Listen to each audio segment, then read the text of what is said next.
Again, I want to reiterate, I don't like it when some of my best friends are fighting amongst each other. We all want the same things. The bottom line is how we try to go about it, and how the different strategies might work out.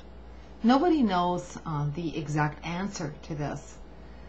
Those people who are voting for Obama might be right, and they might be wrong. They might be entirely wrong.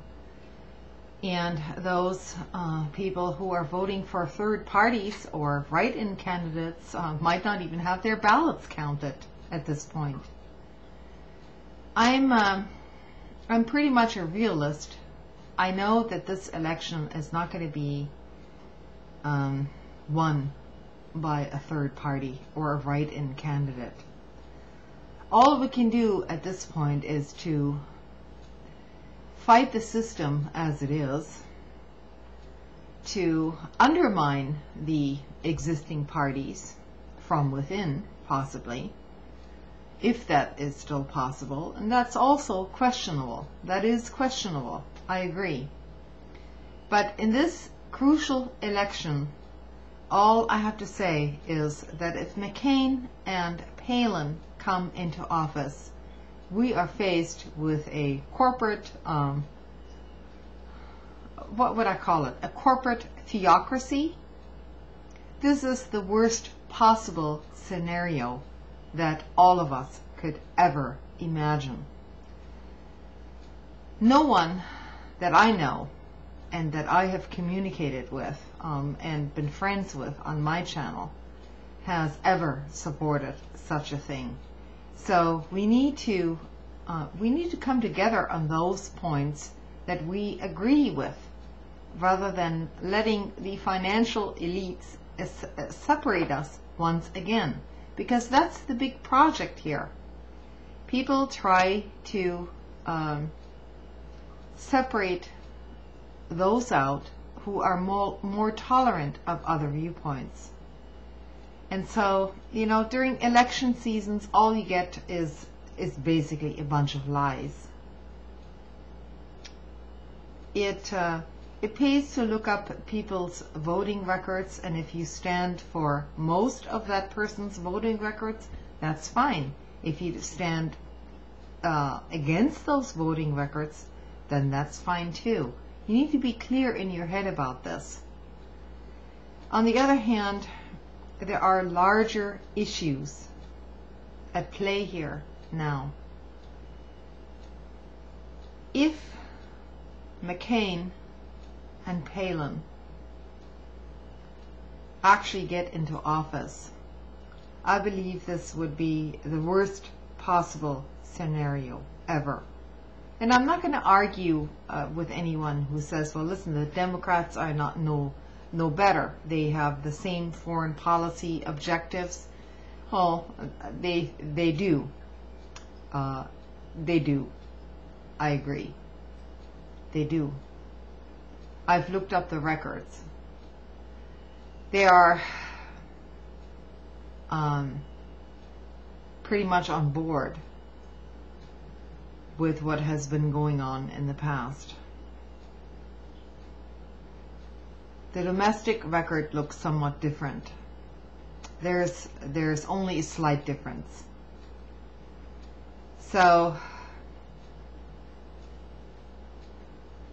if people aren't sure who to vote for at this point, I can't blame you anymore. If you've lost trust in the entire system, well, you're probably right not to trust it. On the other hand, I don't think it can be reformed from without at this point. The populace is too much influenced by the major mainstream media, and we all of us can see this. And there isn't going to be any headway in this independent direction unless that very fundamental thing, media reform, comes into play. The propaganda from both of these parties is so vast at this point that people simply cannot see even the minor differences anymore. And so, yes, in my case, I will vote for those minor differences. I'm not a single issue voter. I'm not prone to voting for the lesser evil, but you know what? At this point, I have to do that because I think McCain and Palin will be a complete disaster for this country. Obama and Biden might be the same thing. I don't know. I can't, as I say, I can't blame anybody for not even knowing whom to vote for anymore. The system is so corrupt. But at this point, without a major uprising in this country, there is no other way to even make headway. What we should be working on in the future and way past this election is to vote all corrupt politicians out of office in both parties and start a viable third party. I've said this before, but there are no viable third parties at this point. Ron Paul knows this. He is still a Republican. Dennis Kucinich knows this. He's still a Democrat. Cynthia McKinney is pretty much pissed off. She opted out, but she doesn't have a snowball's chance in hell of winning this election. So let's vote on undermining the system via Congress, not so much the presidential vote, but via congressional votes, and see how far we get. Because if we don't do that, there isn't going to be a peaceful solution to our problems. And, you know, no one is going out in the streets at this point fighting for their rights. People are too beholden to their televisions and to the continuous propaganda on American television, and it permeates our entire society at this point until it hits home. So, you know, maybe this major financial crash, which might or might not be coming, might wake some people up, but I doubt it. I doubt it even then. I just don't want people, reasonable people like us, to fight against each other. This is not a good thing. This is the time when we need to hold together. We need to make friends, not enemies.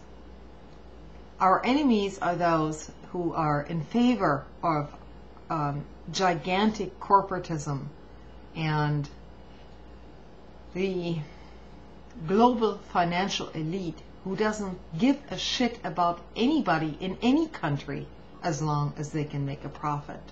It's a game to them. So this is where we have to come together, not just here in this country, but also globally. So let's tone down the rhetoric a bit towards each other, the argumentation, trying to argue about strategy. Let's think about the future and see how we can undermine this system in a long-range way. You know, there isn't much time left for that, so thanks for listening. I just don't want my best friends on here becoming enemies. This is not a good thing. If we can't stick together, then who will stick up for us? Who? Good night.